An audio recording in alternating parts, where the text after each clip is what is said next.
Boa notícia é que, de fato, hoje acaba a segunda parte do curso. E aí, na próxima, a gente vai começar a entrar em metamatemática, por assim dizer, para poder falar de Forcing depois. A má notícia é que, para fazer isso, talvez a gracinha que eu falo da hipótese do contínuo vai ficar só para ler. Mas está escrito aqui já no PDF que eu mandei. Em todo caso, hoje a gente vai flertar com ideias muito legais. A gente vai falar de cardinais grandes.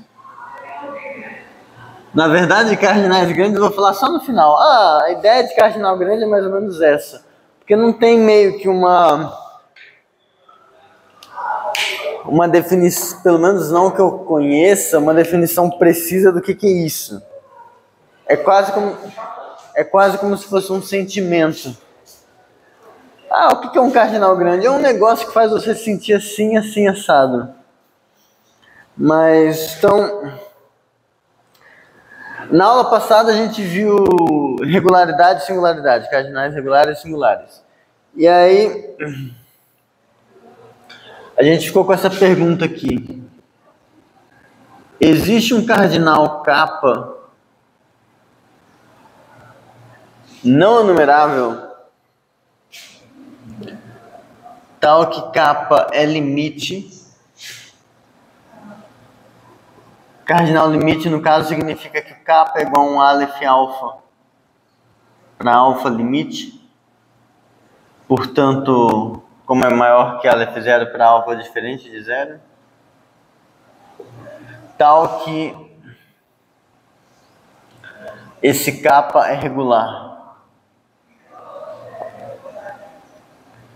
E no caso, o regular é o que significa dizer que a cofinalidade dele é ele. A gente fez essa pergunta, né? Eu fiz essa pergunta, meio que já indicando que a resposta é um pouco mais delicada do que parece. De fato,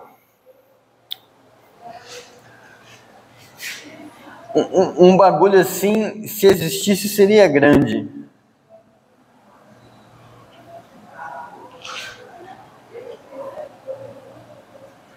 Mas ele seria grande num sentido que a gente já viu o que acontece. Só para a gente ir se acostumando com a ideia, se kappa é regular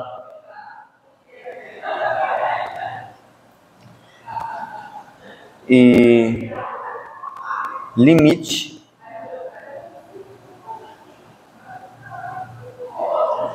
então sempre que eu falar de kappa aqui, kappa é sempre não numerável, pronto. Pra não ter que ficar falando toda hora que cardinal é não numerável, porque senão, o numerável vai dar pau nisso aqui mesmo. Que eu queria dizer que isso aqui acontece.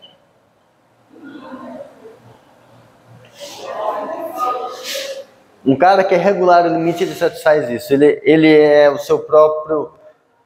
Um kappa assim, ele é igual ao kappa ésimo aleph, aquela coisa que parece com um bagulho muito grande. E é relativamente fácil provar. Vou dar uma chance.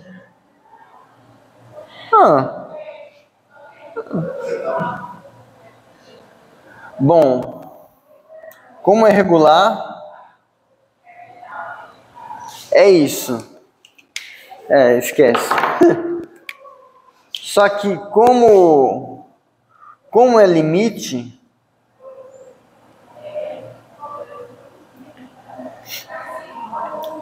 esse kappa é igual a aleph alfa para algum alfa limite. Nessas situações, a gente viu na aula passada que a cofinalidade do aleph alfa é a cofinalidade do alfa. Só que a cofinalidade do alfa, ela é sempre menor ou igual que o número cardinal do alfa. Só que, como a gente tem isso aqui, né? Para qualquer ordinal vale isso, né? O número cardinal dele é menor ou igual que ele. Quando o ordinal ali é ordinal limite, dá igual. Quando não, o cardinal é um pouquinho menor. Então isso aqui é menor ou igual que o alfa. Só que alfa é sempre menor ou igual que o Aleph alfa. E o Aleph alfa aqui é kappa. Então, um cardinal regular e limite satisfaz isso. E a gente já viu que existem cardinais singulares que satisfazem isso, né? Só lembrando, então, exemplo, já vimos que essa identidade aqui é corriqueira, vou colocar assim, no seguinte sentido: para todo lambda maior que Lf0, existe um kappa maior que lambda, tal que o Aleph kappa é igual a kappa. O truque era você definia kappa n, você definia kappa 0 como sendo lambda, aí você definia kappa n mais 1 como sendo o sucessor do kappa n, e aí você faz kappa como sendo o supremo dos kappa n's. O problema é que se você olha a cofinalidade desse kappa, é enumerável, justamente porque você fez esse kappa tomando uma escada enumerável de cardinais para chegar nele. Então ele é grande, mas em algum sentido ele não mete muito medo, tipo... Então, a gente tem a nossa definição aqui agora. Definição: kappa maior que Aleph 0 é fracamente inacessível. Fracamente inacessível se kappa é regular e limite. E aí, para entender mais ou menos o que significa essa inacessibilidade, é inacessível em que sentido? Eu vou definir outra coisa. Eu vou definir um cardinal inacessível. Kappa maior que Aleph 0 é inacessível.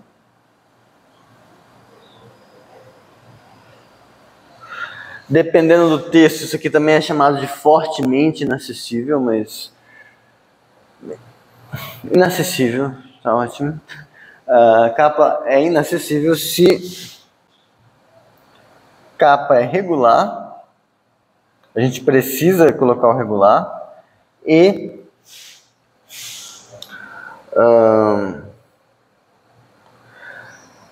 para todo alfa menor do que kappa, quando você faz 2 elevado ao cardinal de alfa, isso é menor do que kappa. Isso aqui é só porque eu quero dar a certeza que a gente está fazendo exponenciação cardinal. Tá? E aí, como quando eu coloco que para tudo alfa menor que kappa, a gente poderia pensar: mas é menor no sentido, é um cardinal menor ou é um ordinal menor? Foda-se. Foda-se. A gente quer que seja cardinal, mas não tem problema você pegar um ordinal, já que você faz assim, tá? Então, inacessível, ele é isso. Antes de explicar direitinho, agora resolve... inacessível vai implicar ser inacessível? Vai, e isso, inclusive, é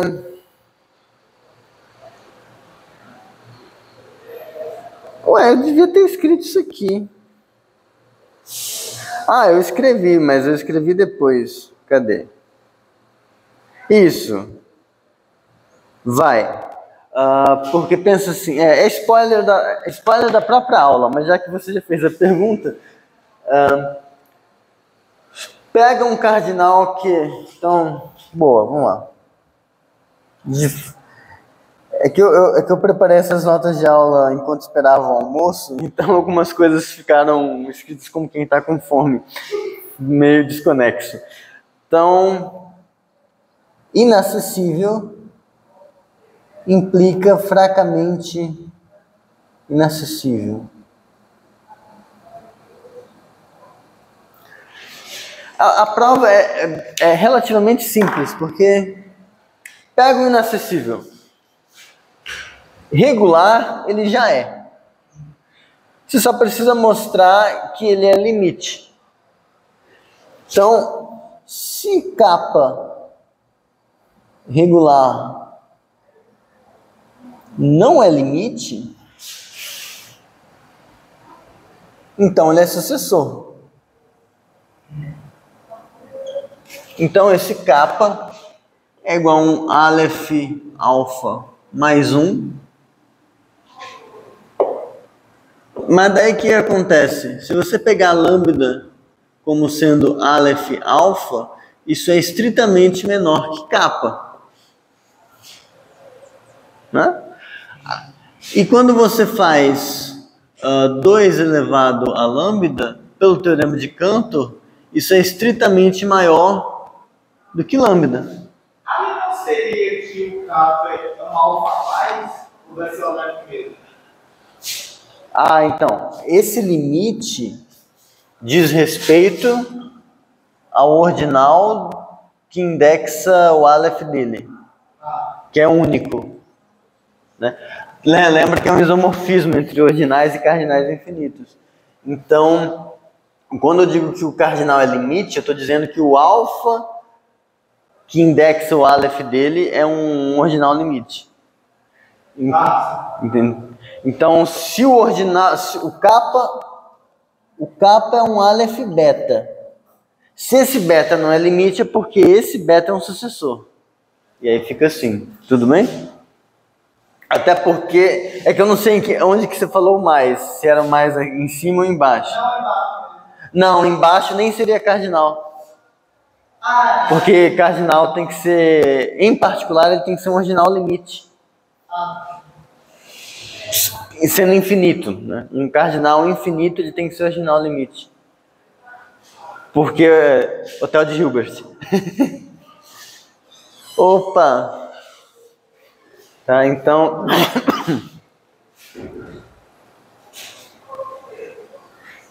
Você não perdeu nada ainda.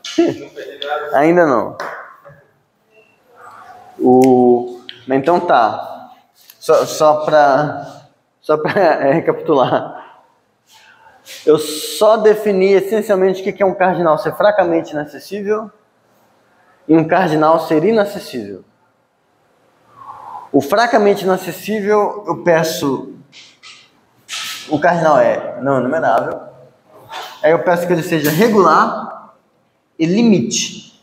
Esse limite é no sentido de que eu estou pedindo que o kappa é igual a um aleph alfa, onde esse alfa é limite. Tudo bem? O inacessível é quando o kappa é não enumerável, regular, e para toda coisa menor que o kappa, estritamente menor, 2 elevado ao cardinal dessa coisa é menor que kappa.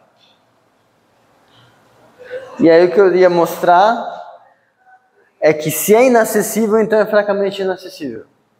O que, por apelo à gramática, é verdade, mas, enfim. Então, regular a gente já tem. Agora a gente vai mostrar que ele tem que ser limite.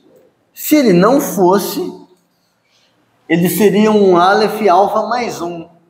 Ele seria o Aleph de algum ordinal sucessor. Só que nesse caso... Opa! Começa de novo. Tá.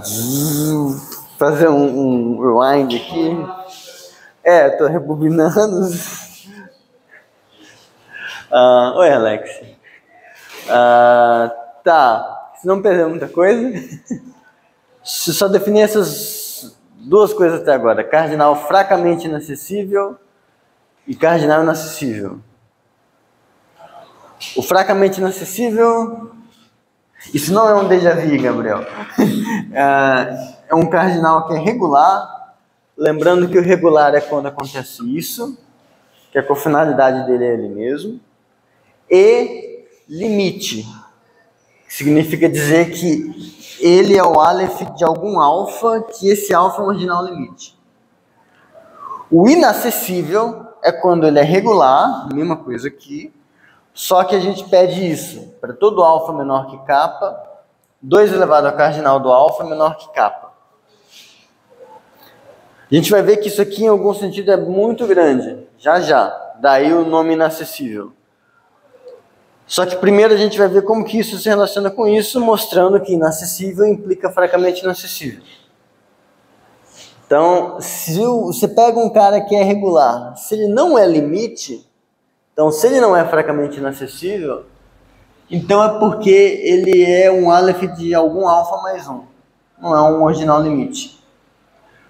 Só que quando você pega pega a lambda como sendo Aleph alfa, e não Aleph alfa mais 1, isso é menor que o kappa. Já que isso é menor que o seu sucessor cardinal, e isso é, por definição, quem é o Aleph alfa mais 1. Que é o kappa. Então, o Aleph alfa é menor que o kappa. Só que, pelo teorema de Cantor, isso aqui é teorema de Cantor, o cardinal 2a lambda é maior que lambda. Se ele é maior que lambda, então ele é maior ou igual que o sucessor de lambda. Só que o sucessor cardinal de lambda é kappa. Então, eu encontrei alguém menor que o kappa, cuja potência é maior ou igual que kappa. Neguei a inacessibilidade. Então, acabou. Então, inacessível é fracamente inacessível. Até aí, tudo bem. Antes de prosseguir, só avisar que isso é importante para o que a gente vai fazer. Porque se você tira essa exigência, de novo, vira lugar comum. Então, só para colocar aqui, observação. A gente diz que kappa é limite forte se vale só essa condição aqui de baixo. Se 2 elevado ao cardinal de alfa é menor que kappa, para todo alfa menor que kappa. E aí o exercício é que, fixado um lambda maior que Lf0, mostrar que existe kappa maior que lambda, que é limite forte.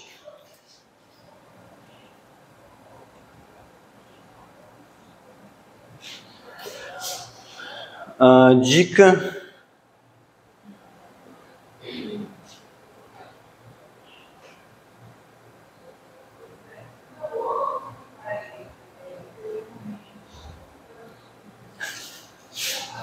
vai fazendo. Aqui a gente pegou sucessores, né, para fazer um cara que satisfazia isso. Pega agora, você vai pegando 2 elevado à potência do anterior e vai fazendo isso, no final você toma o supremo, vai dar certo.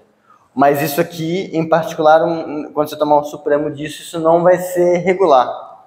Vai ser singular, porque o supremo disso, você deu inumeráveis passos, então tem confinalidade inumerável. Então, a regularidade aqui evita essas trivialidades. Ela realmente está falando que a coisa é realmente grande para cima de um jeito bruto. Tá? Agora, vamos começar a entender o que esse inacessível significa. Lema. Seja capa inacessível.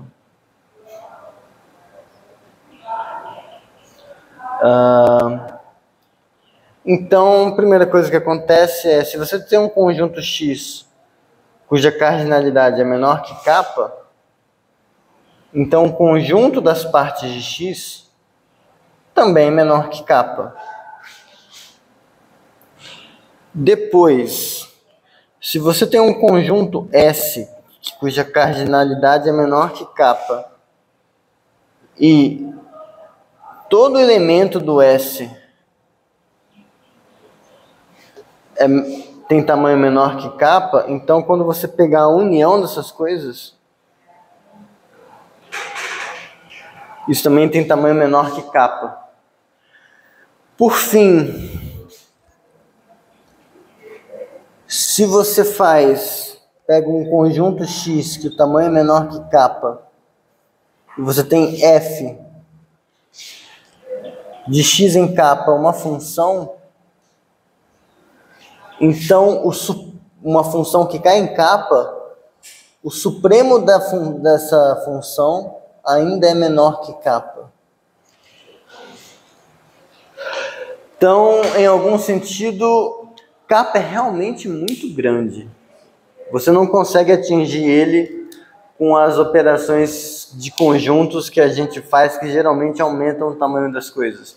Então, uma coisa de tamanho menor que capa não tem menos do que capa subconjuntos. Você pega uma coleção com menos do que capa coisas, e cada uma dessas coisas tem menos do que capa elementos. Você tenta unir isso tudo. Quero que se exploda. Pode ficar muito grande, mas ainda vai ser menor que capa. Você pega uma função, uma coisa que tem tamanho menor que capa. Essa função está caindo em capa. Tenta tomar o supremo dessa coisa para ver se vai alcançar. Pensa que você está tentando fazer uma função cofinal aqui, por exemplo. Você está tentando pegar um negócio cofinal aqui dentro. Você não vai conseguir chegar em capa em menos do que capa passos, por causa da regularidade.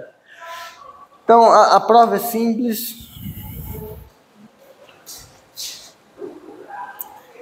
E aí eu prometo que o que vem depois disso é legal.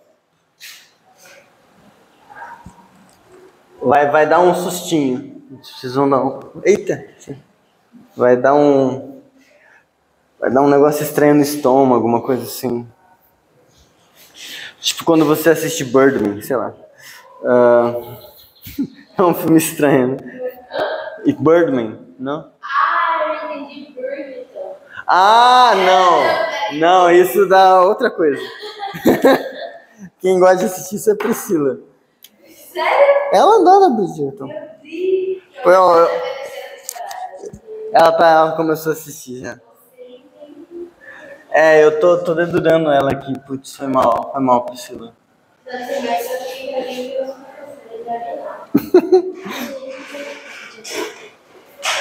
Bom, então... Primeiro, a primeira parte segue, pois capa é limite forte.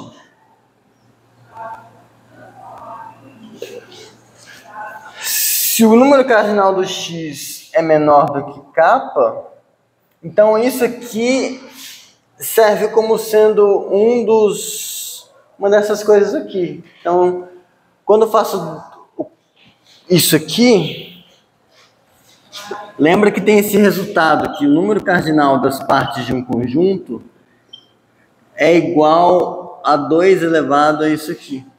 Segue por conta disso. Mais o fato de ser limite forte. O 2 é legalzinho, é uma continha. Você faz isso, ó. o número cardinal da união é menor ou igual que a soma das cardinalidades das coisas que estão sendo unidas. Porque aqui você tem união não disjunta, possivelmente isso aqui é união disjunta. Então, menor ou igual é. Agora, isso, por propriedadezinhas, é menor ou igual que o número cardinal do conjunto de índices vezes o supremo desses cardinais que estão aparecendo aqui. Mas nota o seguinte, esse supremo dessas coisas aparecendo aqui, ele tem que ser estritamente menor do que kappa.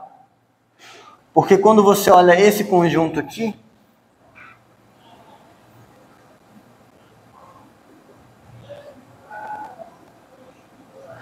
como cada um desses cardinais de x é menor do que kappa, esse conjunto de cardinais é uma coisa que mora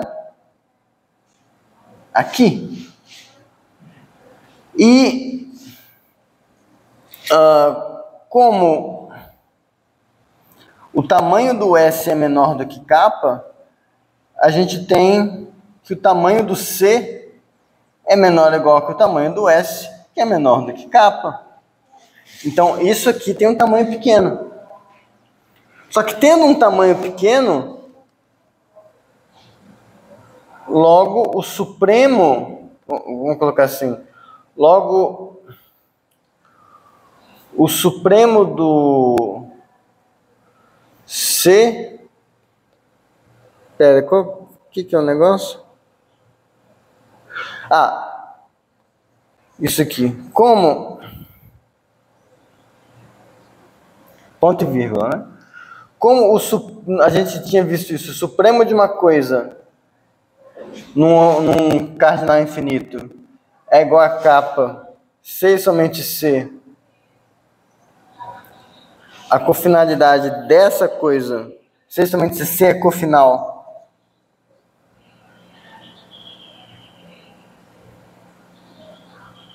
Em kappa, C não pode ser cofinal. Desculpa, eu quero na verdade o contrário. Como a gente tem isso, não pode ocorrer isso. Supremo de C ser igual a kappa, pois a cofinalidade do kappa é kappa, porque a gente está supondo que ele é regular. Então, para o supremo ser kappa, o C tinha que ser cofinal, mas o C tem tamanho menor do que a menor cofinalidade possível. Então ele não pode ser cofinal, então o supremo não pode ser kappa, o supremo tem que ser menor. Hã? Cuidado, isso funciona muito aqui, não em análise. Tá, aqui. Tá, tudo bem. Que bom. Facilita bem as coisas. Aquele leminha é bem útil. Só que aí agora, quando a gente volta para cá,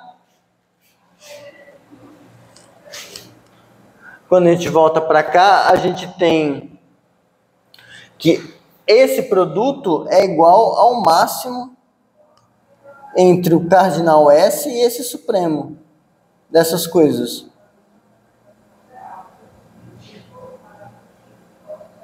Só que todos eles são menores que kappa. Eu ia falar norma. O cardinal de S é menor que kappa, esse supremo é menor que kappa, então o máximo entre essas coisas é menor que kappa. Que é o que a gente queria mostrar. Deixa eu fechar esse negócio aqui.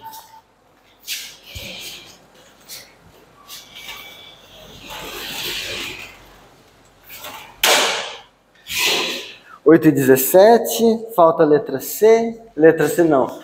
Letra 3. E aí a gente vai para o teorema, talvez, não é tão chocante, mas é é o que vai dar o sustinho. Mas antes, vamos lá. Bom, no 3, veja, essa F está saindo do X e nem capa. Então, para cada xzinho, F de X pertence a capa, é um ordinal. Então, quando a gente faz supremo de uma família de ordinais, isso aqui é igual à união dos ordinaizinhos que pertencem a essa família. Vamos chamar esse bagulho de gama. Bom, de novo, se gama fosse igual a capa, a gente estaria dizendo que esse negócio aqui, que a imagem é cofinal em capa. Só que o número cardinal da imagem de uma função é sempre menor ou igual que o cardinal do domínio. E aqui a gente está com isso aqui menor que capa. E por hipótese, a cofinalidade do capa é capa. Então não tem como isso aqui ser cofinal. De novo. Logo, gama menor que capa, já que fx não pode ser cofinal.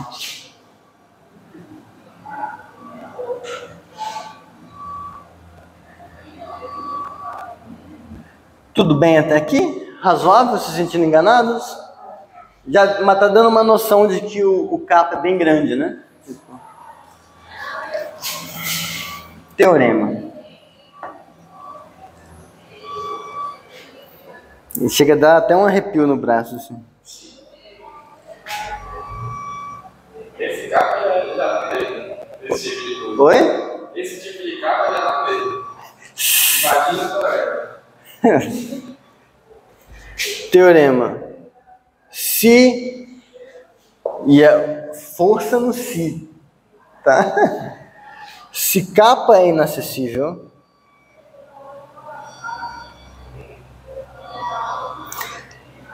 então os axiomas de ZFC, isso é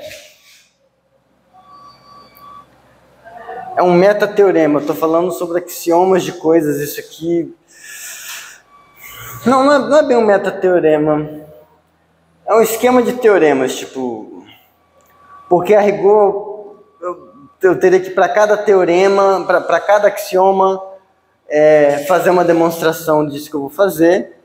E aí cada uma dessas tem um enunciado. Então isso aqui é um esquema de teoremas, por enquanto. Mas, se capa é inacessível, então os axiomas de ZFC são satisfeitos quando restritos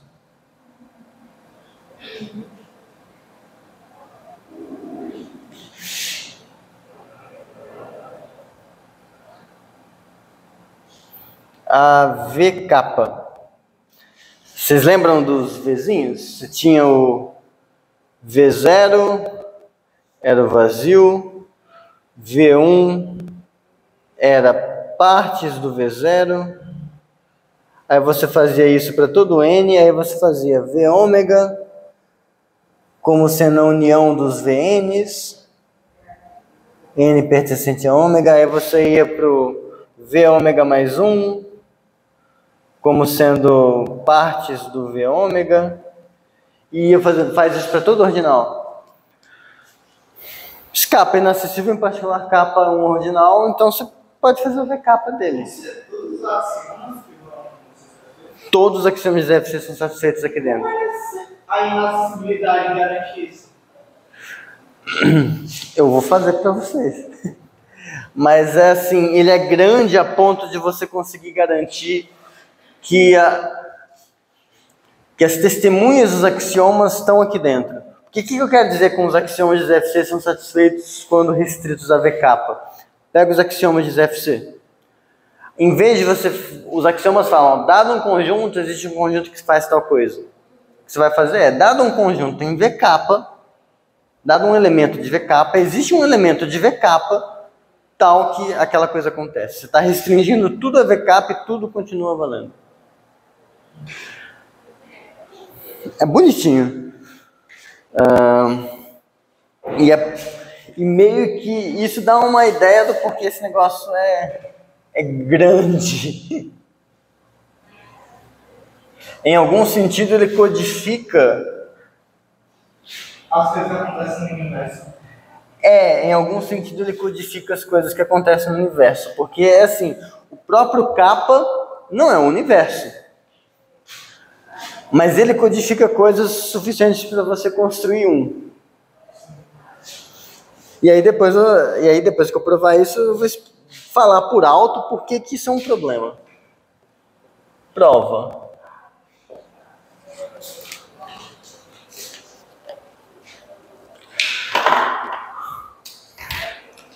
Começar. Algumas coisas são banais, mas a prova. Primeiro, tudo vai ficar mais fácil com esse exercício aqui.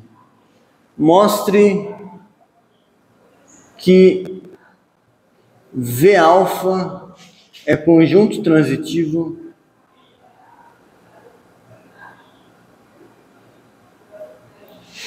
para todo alfa ordinal. Lembra, é o transitivo do que significa ser ordinal. Então, se x pertence a V-alfa, então x está contido em V-alfa. Como que você faz isso? Em indução. O V0 é transitivo, porque o V0 é o vazio. Aí você supõe que, supondo que o V-alfa é transitivo, mostra que o V-alfa mais 1 é transitivo. Mas o V-alfa mais 1 é parte do V-alfa.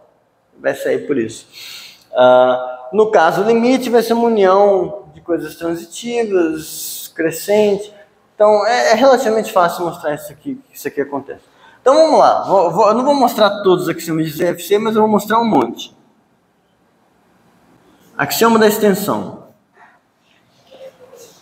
Então, dados x, y pertencentes a VK, a gente tem que x é igual a y, C e somente C. X está contido em y e y está contido em x. Esse aqui é ok porque se eu pego duas coisas aqui, em particular, elas são conjuntos no universo que satisfazem. Então, se são iguais, esse é de boa, esse não enche o saco de ninguém. Extensão nesse caso Eu estou querendo ver como passou da fundação. O da fundação eu fiz o da substituição, mas o da fundação é mais fácil, na verdade. Porque, vamos fazer o da fundação. Fundação. Vou colocar aqui, dado x que pertence a VK, vou colocar como pergunta. Dado x pertencente a VK, x diferente de vazio, existe um xzinho que pertence a xão. Existe um xzinho que pertence a xão inter VK, né? A testemunha tem que morar em VK. Tal que xão inter xzinho é igual a vazio? Resposta, sim. O x está contido em VK, porque é transitivo. E existe, já que vale o axioma da fundação no universo, e existe um xzinho que pertence a xão, tal que xzinho inter xão é igual a vazio. Ele é transitivo. Então, a testemunha que já existia ainda está aqui. Tudo bem? Esse foi de graça, eu não ia fazer isso, não. Até agora usou foto de ser inacessível, né? Não, o inacessível vai usar mais tarde. Por exemplo, só para servir de motivação, do ponto de vista de matemática ordinária, V ômega mais ômega dá conta de você construir quase tudo que você precisa.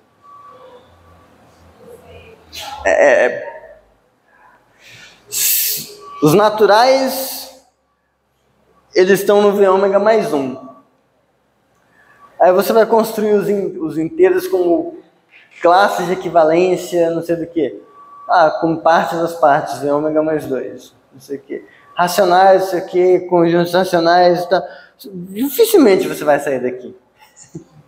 Então, o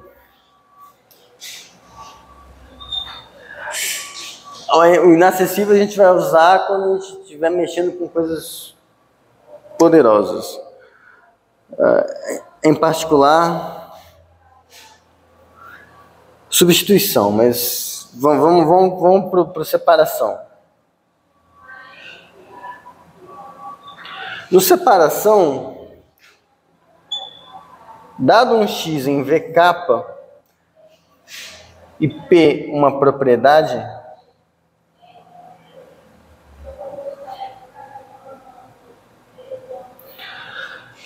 nota que existe um alfa menor do que K, tal que o x pertence a V alfa, porque K, ele em particular, ele é limite, porque inacessível é limite. Então, esse VK é a união dos V alfas com alfa menor que K. Então, se o x está num VK, ele tem que estar em algum V alfa. Tudo bem? Tá. Agora, certo.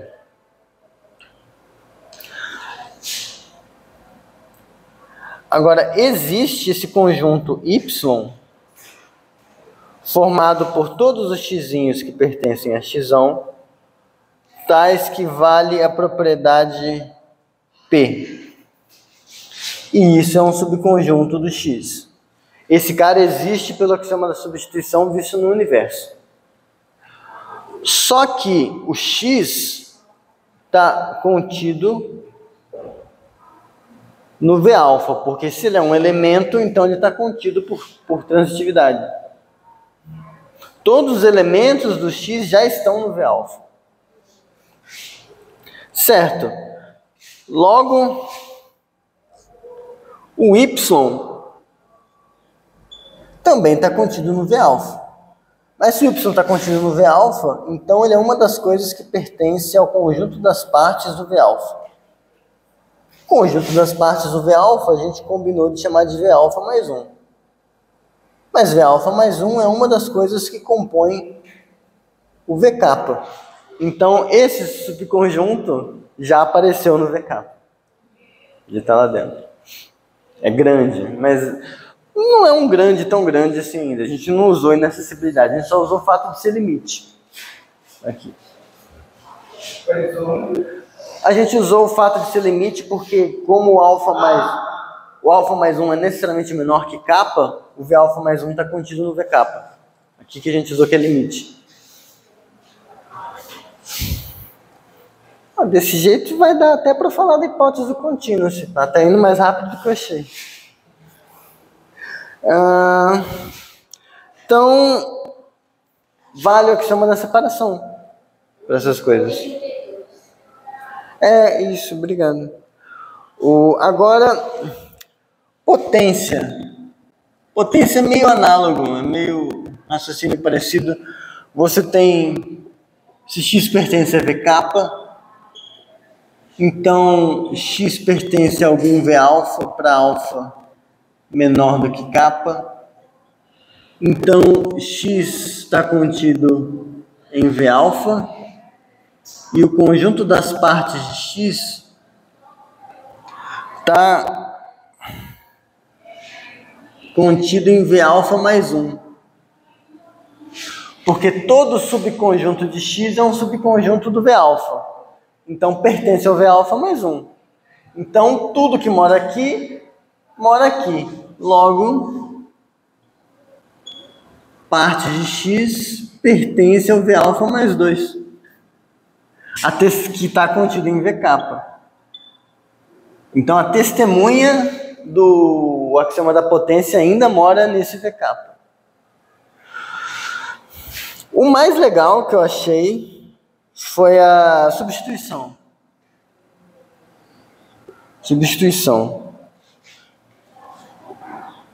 Dada uma f, uma fórmula que sai uma função funcional do universo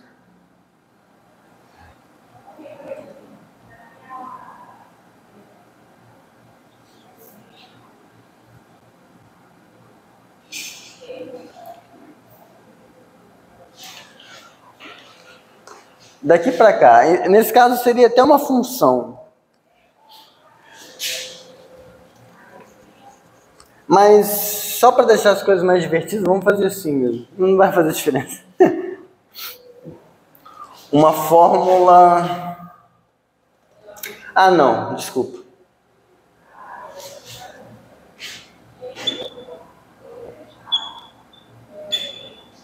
Assim...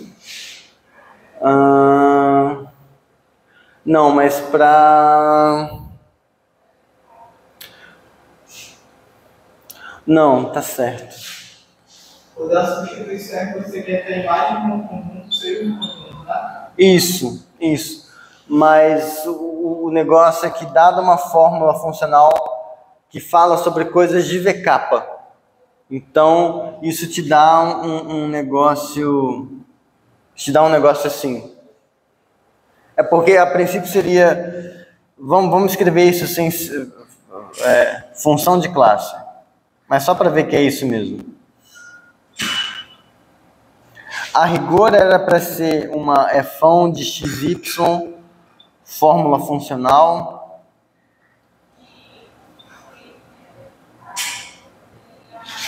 Quando restrita a esse meu candidato ao universo. Ou seja, para todo x que pertence a VK, existe um único y que pertence a VK,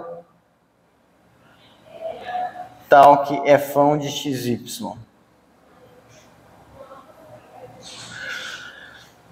Tá, então no fundo essa função de classe, a princípio é só uma função. Então, dado uma função do VK ao VK, o que a gente vai mostrar é o seguinte. Então, dado uma função assim, isso aqui é só um comentário, mostraremos... E aí isso não é completamente óbvio, mas mostraremos que se x pertence a VK... Não, porque o que a gente quer é mostrar que a imagem da função é um elemento do universo. Uma coisa é a imagem da função ser um conjunto. Uma coisa é ser um conjunto. Beleza, conjunto é. Mas quem garante que esse conjunto mora aqui no VK? Podia ter escapado de alguma forma estranha. Então, se o x pertence... por exemplo, veja, é roubado, mas se o VK pertencesse ao VK, que não acontece. Mas se pertencesse e eu pegasse F como sendo a identidade, a imagem seria... Tipo, eu tenho que restringir a uma coisa que pertence ao VK para mostrar que a imagem pertence. Isso. Enfim, o VK não pertence ao VK, ainda bem. A gente quer mostrar que a imagem da F pertence a VK. É isso que a gente tem que fazer. Que existe, já existe, porque, no fundo, quando a gente restringe a definição do que é uma fórmula funcional, para esse caso, vira uma função mesmo. Beleza. Mas vamos lá. A gente tem isso aqui, ó. É fão... Então, f de x pertence a v alfa de x para algum alfa x menor que k para cada x que pertence a x. Porque eu peguei um x no VK. Um x, como a gente tem x contido em VK em particular, eu posso aplicar a f a esses elementos. E como esses elementos caem aqui, eles pertencem a algum V alfa x. Porque o VK é a união dos V alfas com alfa menor que K, então para cada x, isso pertence a algum deles, é um indexo com alfa x. Beleza. O próprio x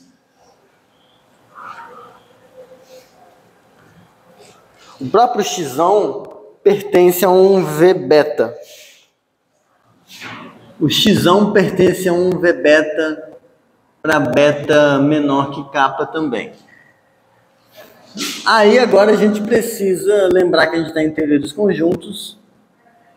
E quando a gente faz se a gente faz isso aqui, f restrito a x como sendo f', essa f' no fundo é o conjunto de pares ordenados da forma. Isso aqui, só para não ficar usando o f', tá? Aqui eu só estou dizendo o f' ou f'. Só que aí o que acontece? Isso aqui é um conjunto de pares ordenados dessa forma, conforme x varia em x. Só que isso está contido... Eita! Oi. Agora eu não vou conseguir resumir o começo, desculpa. É que o João chegou, aí eu estava aqui, aí eu resumi o que tinha acontecido. No que eu terminei de resumir, a Alexia chegou, aí eu resumi. Aí agora eu não vou, desculpa, foi mal, mas está gravando. Tudo bem. Muito obrigado. Vai embora. Vai descansar. Não sei se você tá para soltar, tá bem? Tá bom.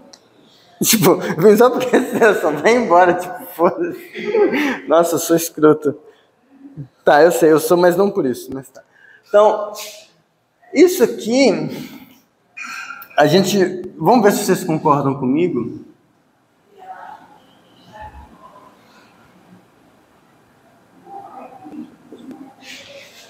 Está contido aqui. Porque quando você pega o par ordenado xfx para algum x, essa primeira coordenada está no x. X pertence a V beta, mas lembra-se, pertence está contido. X está contido em V beta. Então esse x está no V beta. O fx pertence ao V alfa x. Então, cada parzinho aqui pertence a uma dessas coisas. Até aqui tudo bem? Show de bola. Agora, a gente vai... O legal dessa demonstração é que ela faz a gente usar coisas que a gente achou que nunca mais ia precisar usar. Que, de fato, a maioria das pessoas não precisa, mas a gente resolveu estudar a teoria dos conjuntos a fundo. Aí a gente está meio que estudando assembly. Porque agora o que acontece? Vamos fazer o seguinte. Seja gama igual ao supremo desses alfa x com x pertencente a x. Esses alfa x, no fundo, vieram de uma função do x em k, que a gente acabou montando. A gente acabou montando uma função assim, ó. Que a cada x associou um alfa x. Pelo lema, que já foi apagado, como k é inacessível, supremo de qualquer função é menor que o k. Lembrando que o x está aqui, se o x está... esse é um outro exercício. Se x pertence a V beta,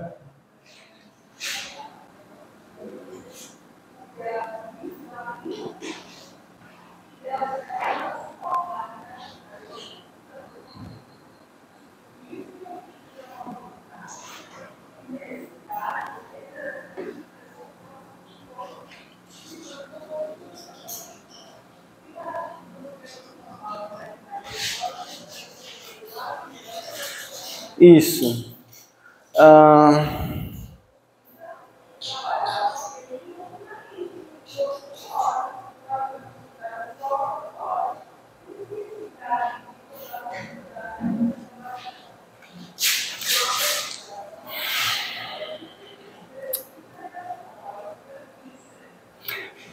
Vamos fazer assim, que aí esse eu tenho certeza.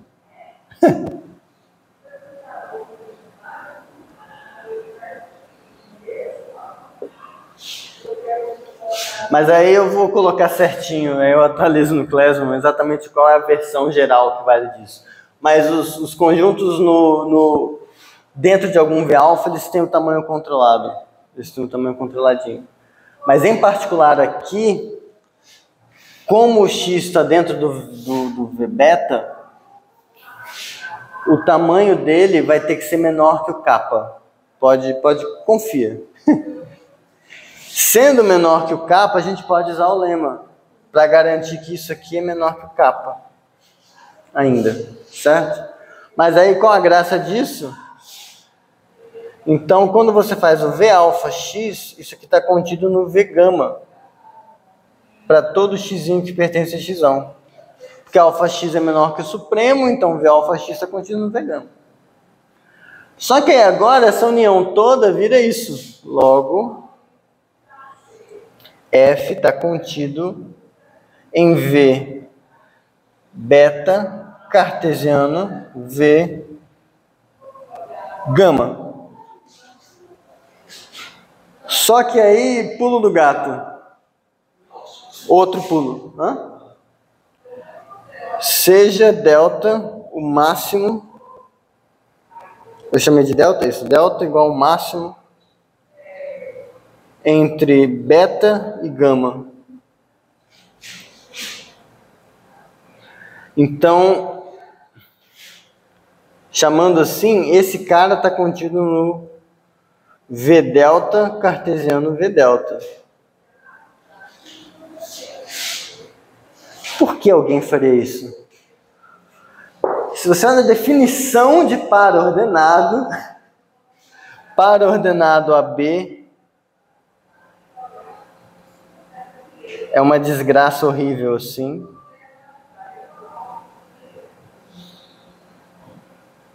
Tenho quase certeza que é isso, eu já não lembro mais. Mas, sendo dessa forma, a gente tinha dado um jeito de definir o produto cartesiano de A por B como sendo um conjunto esperto disso aqui, partes das partes de A união B. Um subconjunto disso. Então, V delta cartesiano V delta, em particular, está contido no conjunto das partes do conjunto das partes de V delta união V delta, também conhecido como V delta. 1, 2, 1, 2. Bom, mas isso aqui significa que V delta mais 1, V delta mais 2, V delta mais 2. Então,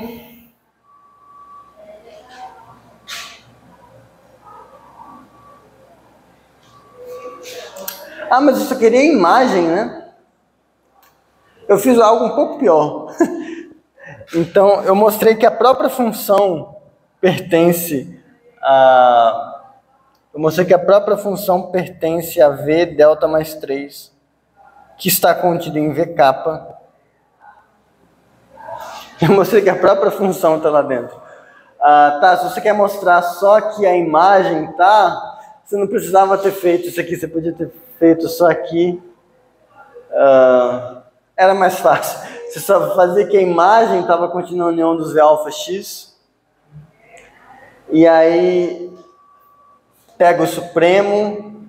Então todos estão contidos no V gama. Então a imagem está contida no V gama mais 1. Eu fiz um pouco pior. Eu mostrei que a própria função tá. A própria função é um elemento do universo. O que é muito bom, mas... eu não vou apagar, eu gostei desse argumento. É bonitinho, ele entra nas definições das coisas, mas... E tá bem controlado, não é nem a função escapa do universo. Não, nada escapa. Axioma da escolha, axioma do par, axioma da união... Todas as coisas vão ter esses argumentos, eu não vou fazer todos. Esse aqui eu acho que é o mais legal, fiz. Então, a gente chega como consequência que se existe um kappa inacessível, então o V dele é um modelo para o universo, é um modelo para as FC. E o Kiko? E daí, né? Daí que a gente vai ver essas duas coisas ainda nesse curso. Eu não vou provar elas, mas a gente vai ver com um pouco mais de cuidado. Precisa de um curso inteiro para ver essas coisas direitinho. Se FC é consistente, então a gente vai mostrar que ZFC não prova que existe modelo para ZFC. Aqui aqui eu encapsulei um montão de teoremas famosos. Tem um teorema em lógica de primeira ordem que se chama, eu vou falar dele a partir da semana que vem, provavelmente. Chama Teorema da Completude de Gödel.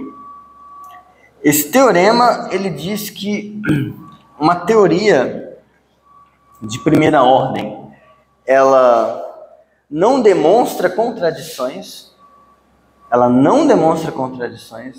se e somente se existe um modelo para essa teoria. Primeiro, a completude de Gödel. Agora... a outra coisa que a gente vai ver, que é a incompletude de Gödel, ela fala que se... não, vai se fuder. Vai se... a matemática é incompleta. Pra porra. Não, not on my watch. Eu já briguei com uma galera por causa disso. Não, já briguei com um colega de trabalho lá na UFES. Briga de Twitter, mas ainda assim. Não, porque não sei o que, mecânica quântica, física incompleta. Não, cara, você bebeu? Pior que nem bebe, né? É crente e tal. Não é só assim, mas está de boa já. Beijo, Thiago, te adoro. É o Matematiago. Foi meu colega de trabalho. Não é com... é só briguinha de Twitter. Ninguém no Twitter presta. Então, a outra coisa... isso aqui não é incompletude de Gödel, mas... a incompletude de Gödel é... se uma teoria de primeira ordem razoável, que satisfaz umas propriedades lá para você conseguir falar de recursão dentro dela, se essa teoria consegue provar de alguma forma a afirmação eu sou consistente, significa que essa teoria é inconsistente. Beleza. Quando você vai para as FC, quando você junta com a completude, consistência vira sinônimo de ter modelo. Ter modelo é ser consistente. Então, se ZFC provasse que tem modelo, então o ZFC estaria provando sua consistência. Então, o ZFC não seria consistente. Então, qual é o problema?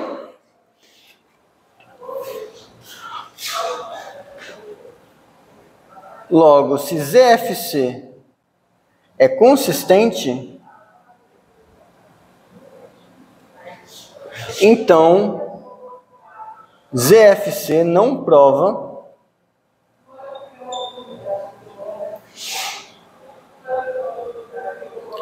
a afirmação existe cardinal inacessível. Porque se provasse que existe um cardinal inacessível, esse cardinal inacessível levaria você a ter um modelo para ZFC. Então o ZFC estaria demonstrando que tem um modelo. Portanto, o ZFC seria inconsistente. Mas se você está supondo que ZFC é consistente, fudeu. Então, se ZFC é consistente, ZFC não pode provar que existe cardinal inacessível. Isso é a primeira coisa. Agora, uma observação legal, que cardinais inacessíveis e coisas do tipo são muito escorregadios. Você fala, não prova que existe. Será que não prova? Mas se provar que não existe? Tipo, alguém já provou que não existe cardinal inacessível? Não, não provaram. E meio que não dá para provar que não dá para provar, nesse caso. Mas, apesar disso, é consistente. Tipo, eu não quero trabalhar com cardinais inacessíveis, eu quero fingir, no meu trabalho estão proibidos. É um axioma, não existe cardinal inacessível. Você pode. Por conta disso aqui, ó. E é muito engraçado. Se eu não estou provando que... tome um cardinal, não. Suponha, se existe capa inacessível,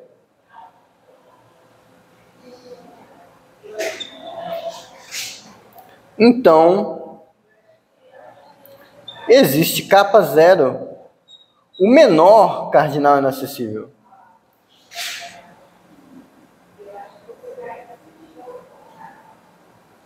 Porque se existe pelo menos um, você olha a classe de todos os inacessíveis, tem um menor elemento.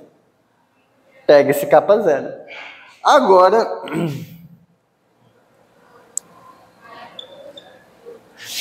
em V de capa zero, não existem cardinais inacessíveis.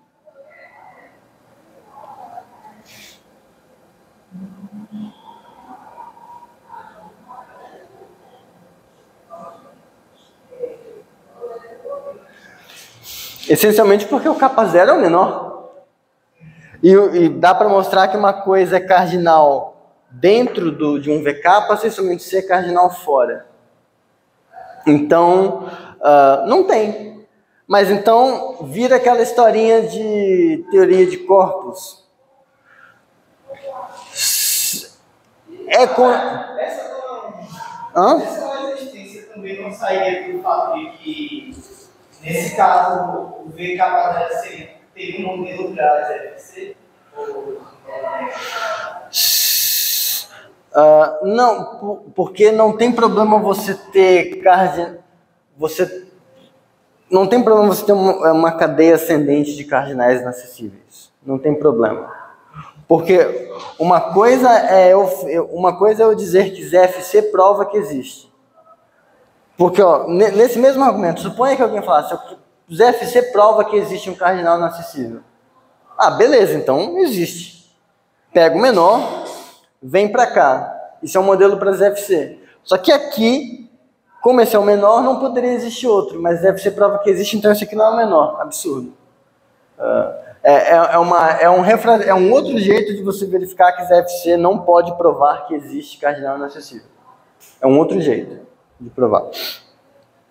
Mas, dado que você agora tem um modelo para ZFC onde não existem, significa que a informação, a ZFC mais a informação existe cardinal inacessível, não existe cardinal inacessível, tem modelo. Então é consistente, pelo teorema da completude. É consistente você assumir que não existem. Ok, doideira. Mas a gente estava falando de fracamente inacessíveis. Por que fracamente inacessível não existe?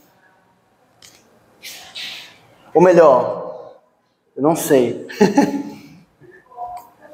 Ou melhor, eu sei que eu não posso provar que existem. Mas, enfim. Definição. 858 ainda. GCH é a afirmação 2 elevado a Aleph alfa igual a Aleph alfa mais 1 para todo alfa ordinal. GCH Generalized Continuum Hypothesis. Hipótese generalizada do contínuo. O que é a hipótese do contínuo? A hipótese do contínuo CH é que 2 elevado a Aleph 0 é igual a Aleph 1. É uma hipótese, não é um teorema, é só uma afirmação. Em particular, reforço que no fim do texto tem um pouquinho sobre hipótese do contínuo e por que ela é mais razoável do que parece, tá? Sugiro físicos deem uma lida. Mas por que eu falei disso? Por causa disso aqui. Teorema, se vale GCH, e já adianto, existem modelos para a teoria dos Prasefs onde GCH vale, existem modelos para a teoria dos Prasefs onde GCH não vale. Então é independente esse negócio. Isso aqui pode ser verdadeiro em alguns universos, pode ser falso em outros. ZFC não decide isso. Tipo a afirmação em teoria dos corpos, a gente vai ver isso melhor a partir da semana que vem. Num corpo K, é verdade que existe x tal que x ao quadrado é igual a 2? 2 sendo a unidade mais a unidade, então estou só usando coisas que estão nos axiomas de corpos. Essa sentença é verdadeira? É demonstrável pelos axiomas de corpos? Não pode ser. Porque há corpos onde ela é verdadeira, reais. Há corpos onde ela é falsa, racionais. Então, a teoria dos corpos, o conjunto de axiomas da teoria dos corpos, mais todas as deduções que você faz usando lógica, etc., não é capaz de demonstrar isso. Porque se uma coisa é demonstrável sintaticamente, vamos colocar assim, ela vai ter que ser verificada em todos os modelos. Então, isso aqui depende do modelo. Da mesma forma, GCH. Então, mas se você está num lugar onde vale GCH, então K é inacessível. C e somente C, K é fracamente inacessível.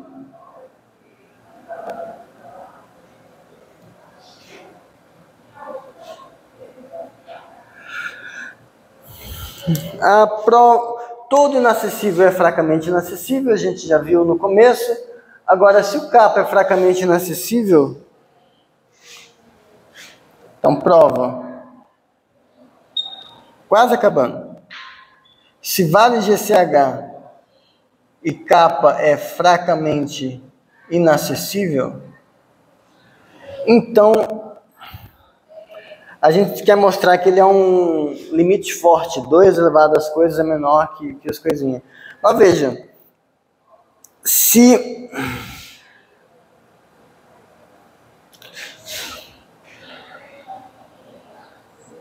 como K é limite,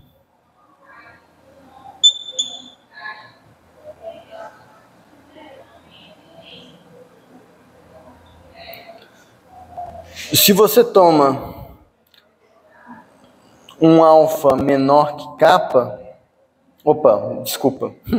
um beta menor que K, então quando você faz 2 elevado ao cardinal de beta, Para ter graça, pega beta infinita.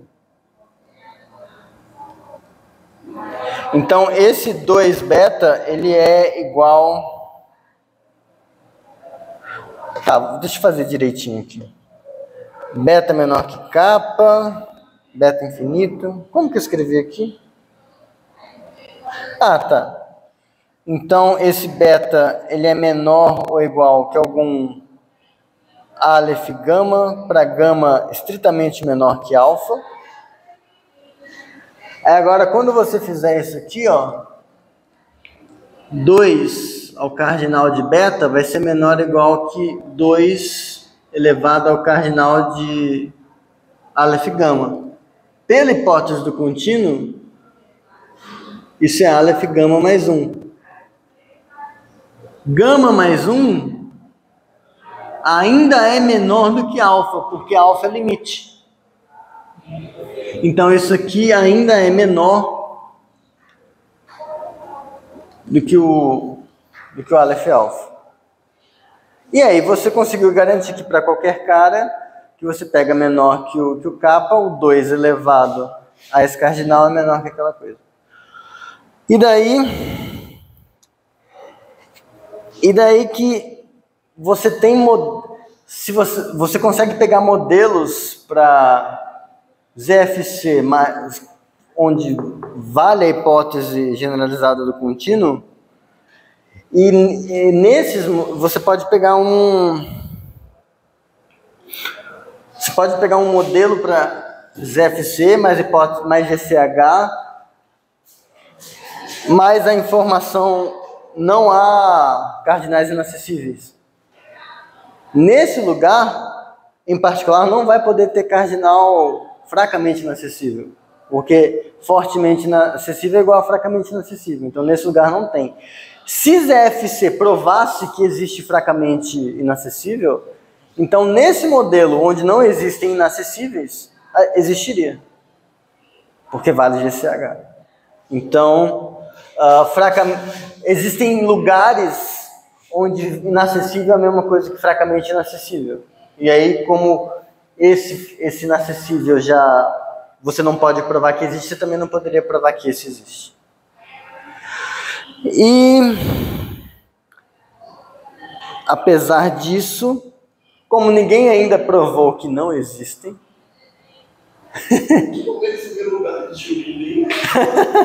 como não se provou que não existe, nada impede que as pessoas discutam, e se existisse? E aí, teoria dos conjuntos moderna, quase que há muito pequena a chance de você não esbarrar nessas coisas. O pessoal estuda, então, o que seriam os grandes cardinais? Grandes cardinais são hipóteses que você adiciona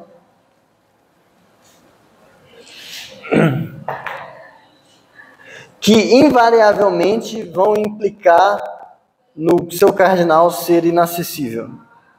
Então, tem um livro muito legal que chama The Higher Infinite,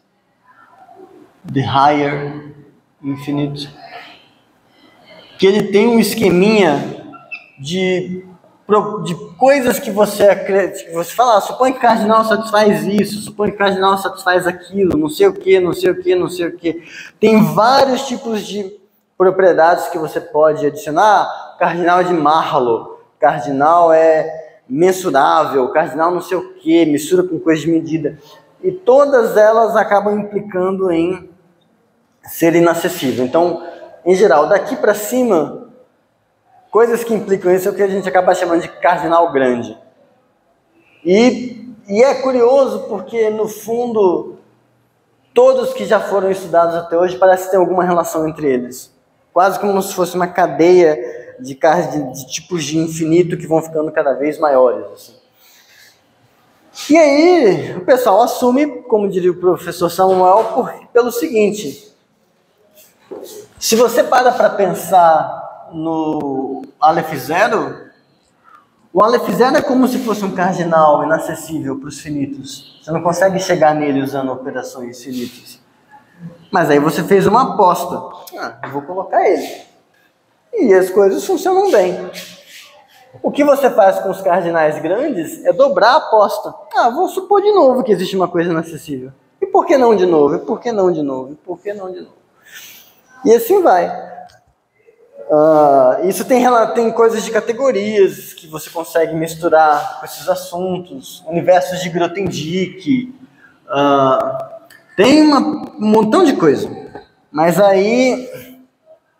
Isso é tema para, sei lá, IC, coisas do tipo. Não dá para fazer numa aula tão atochada quanto essa. E eu acabei às 9h08. E aí?